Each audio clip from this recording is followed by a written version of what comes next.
Professor Dr. Yaseen Iqbal Yusufzai صاحب لوري ته راځو. ډاکټر صاحب دا زمونږ قدرتي وسیلې چې کوم دي خاص کر معدنیات چې کوم مونږ راوباسو نو آیا دا مونږ په ټیک طریقه راوباسو او آیا دا خپل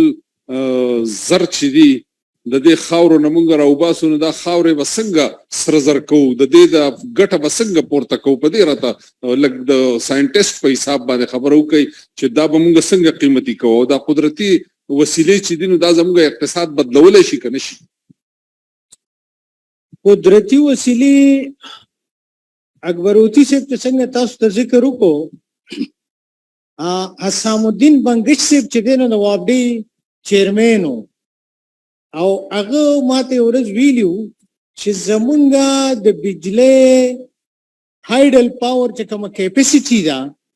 کیپیبلیټي ده هغه د 1 लाख میگاواټ نه هم بره ده او موږ په تیاره کې ناست یو نو او خاص ذکر یې د دریای سوات کړی و قدرتي وسیله عباسین صاحب هر هغې وسیلې ته وایي چې قدرتي چې په قدرتي توګه تاله خدای درکړي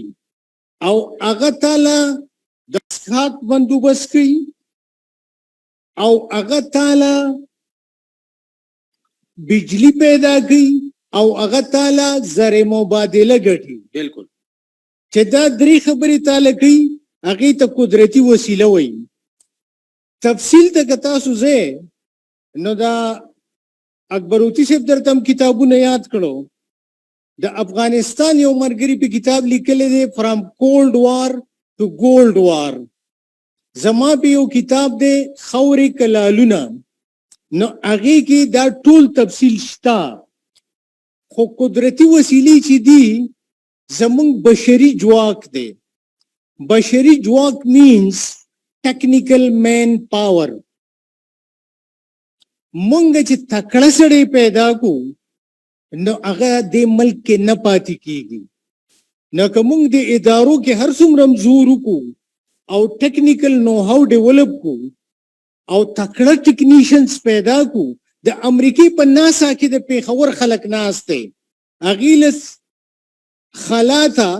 شټلز لیږي خو زما په پیښور کې چې سړک کې کندی نو زه هره ورځ پرې ګوزم 20 کاله پس به هغې ته زمونږ خیال کېږي ټیکنیکل مین پاور ماله سره نه کړو میډیکل پروفیشن انجینیرینګ پروفیشن ټیچینګ پروفیشن دې کې چې کوم بیسټ خلک مونږ پیدا کړو هغه بهر لاړو زه په خپل هم 20 کاله بهر وم خو 20 کاله مې بیا دلته هم کار وکړو هغه خپل حق مې ادا کړو نو دغه خبرې دي بیا دې پسې چې کوم دی معدني وسیلې دي دا کتابونه ترې ډک دي د یورینیم نه والې تر ټاک پورې ټولې وسیلې زمونږ د صوبه کې شته اوبه شته زراعتي وسیلې شته منرلز شته خو زه درته یو 2 ساده اګزامپل یې درکوم چې وسیلې څنګه قیمتي کیږي خاوره چې د خاوره چاینا کلی why is it called China clay because Chinese perfected it into white luminescent pot تاسو خبر یې د کوم انقلاب راوستلی په دنیا کې انسان به د څاروي په شان خوله ډوبول اوبو کې اوبه به څښلې چې د خاورو لوښی جوړ شو نو ده په درناوي اوبه وڅښلې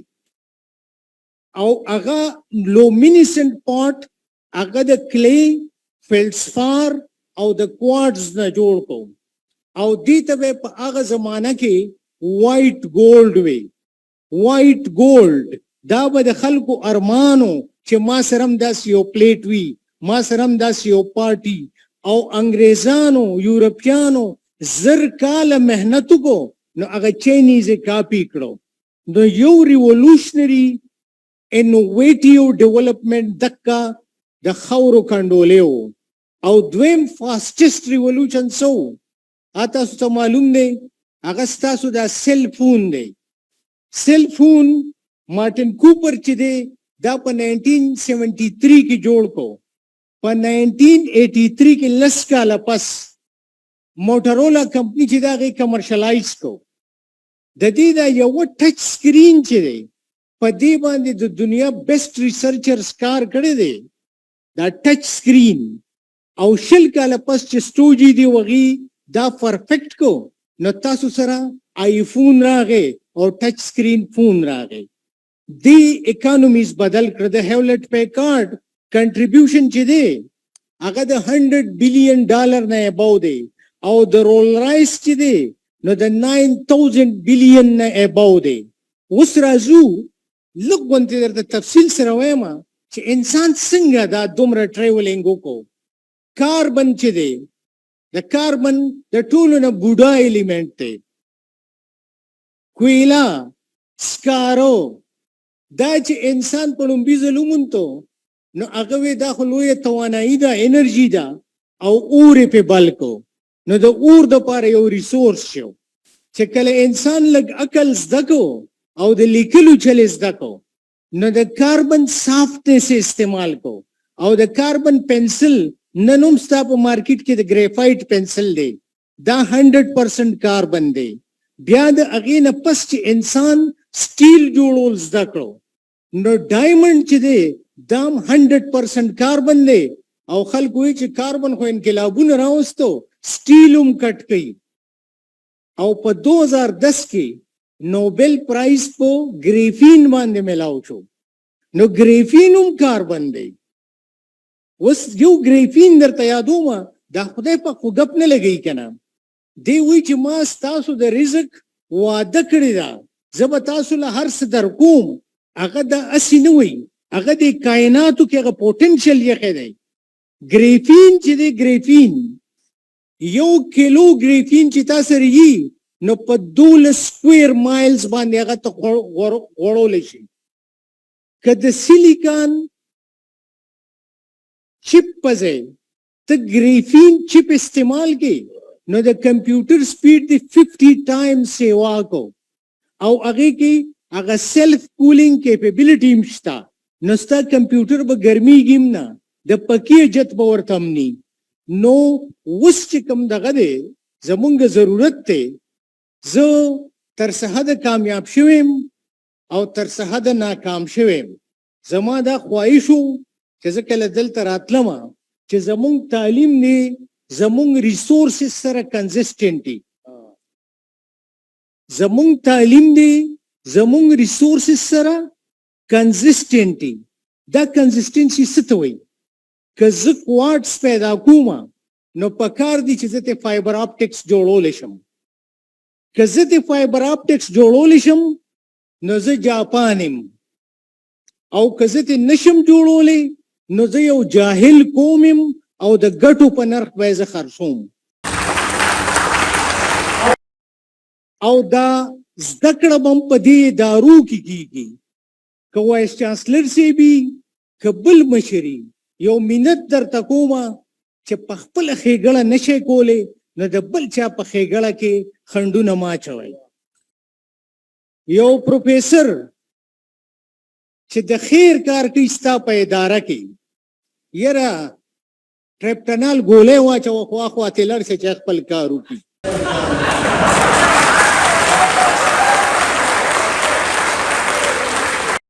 زه درته وایم چې زه 19 کاله ما په پاکستان کې کار وکړم ما کې چې کوم پوټنشل و 20% ما کار وکړم او 80% ما د ګڼکپانو خلاف جهاد وکړم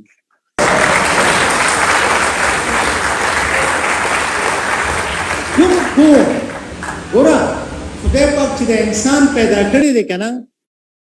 د سره بل آپشن نشته د پازیټیو کېدو نه علاوه که دې منفي شو نو ځان هم تباه کړو خپل خپلوان هم تباه کړو خپل قوم هم تباه کړو نو نیګیټیو کېږي ما دا ادارې چې دي زه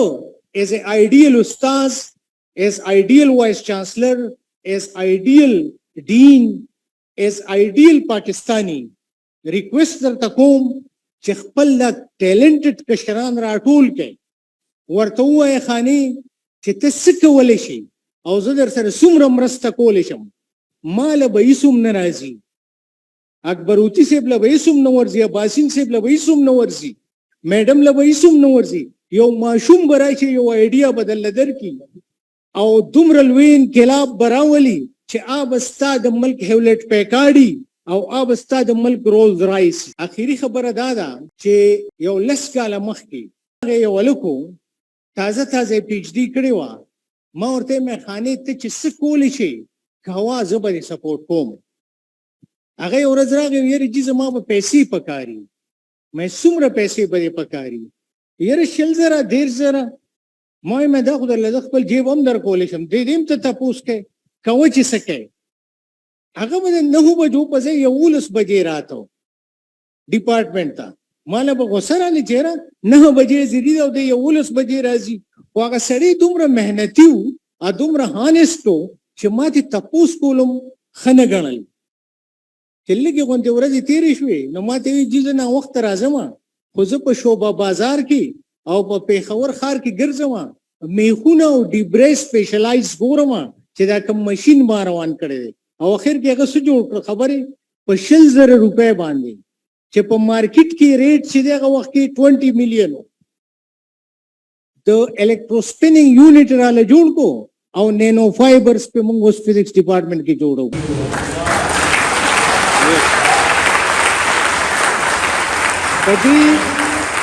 په دې خوره کې هر ټیلنټ شته،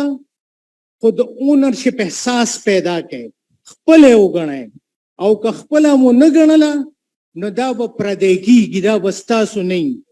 دا د بجټ خبرې دي وکړې، د مخکې مشرانو پینل وکړې. حقیقت دا دی په بجټس کې ډسکریمینیشن شته، خو چې کوم بجټ پې کېږي آیا په هغې کار کېږي؟ زه په دې خوشحاله یم چې پنجابي سره پیسې یو ځای ته والم د پښتون په ځای. پښتون راته دومره هرډلز پیدا کوي. زه د کام دوستۍ خبرې کوم، د کام پرستۍ خبرې کوم، د پښتو خبرې کوم، خو دا پښتون چې ما ته کوم څومره پولې چي دومره راته هغه پنجابی نه چي. نو مهرباني وکړئ د خپلې خاورې سره هانسټي وکړئ، محنت وکړئ او بې خونده سړی به ټول عمر بې خوندی او نر به ټول عمر نري. که تاسو عزت ګټل غواړئ نو دې ادارو ته چې راغلي یې د دې ادارو چې کوم کردار دی هغه ته حاصل کړئ، او که حاصل هم نه کو نو تعلیم به فیل شي. And where wisdom fails, violence prevails. So, never fail wisdom and education. که تاسو خپل ساينس معاشري ته وړل غواړئ د هغې دپاره فنډامنټل اپروچ دا دی چې ملټي ډسپلینري انسټیټیوټس به جوړوئ.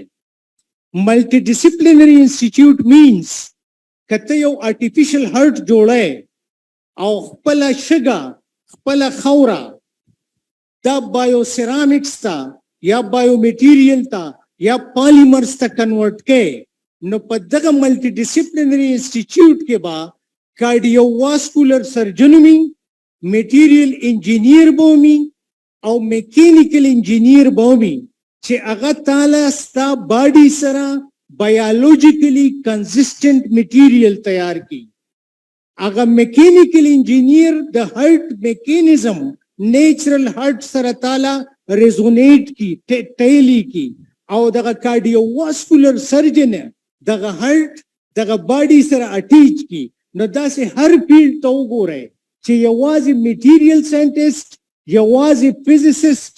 یوازې بایولوجسټ، یوازې سرجن دا چرېم تاله انقلاب نشي راوستی. ته به کیمسټري یادی، ته به فزیکس یادی، ته به بایولوجي یادی، یو ښه حافظ درنه جوړېدی، خو یو پریکټیکل ډیولپمنٹ یو ناول پروډکټ ته معاشرې ته نشي وړی. په دې وجه ملټي ډسپلینري اپروچ پکار دی چې موږ ټول را یو ځای شو او د خپل منرلز پروډکټ ته ټرانسفارم کو او ګلوبل مارکیټ ته ووځو، نو موږ به ترقي یافته قوم شو.